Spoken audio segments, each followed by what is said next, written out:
وكرة ثابتة الآن للمنتخب اليمني، ضربة حرة مباشرة بعد مرور 5 دقائق من بداية شوط المباراة الثاني.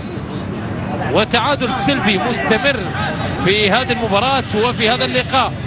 كلا المنتخبين لا يبحث عن خسارة.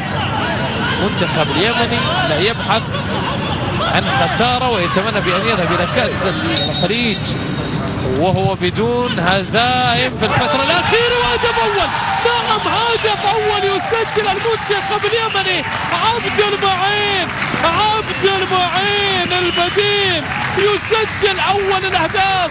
المنتخب اليمني باللوك الجديد وبالشكل الجديد هو من يظهر ويظهر العين الحمراء في شوط المباراة الثاني ويسجل أول الأهداف.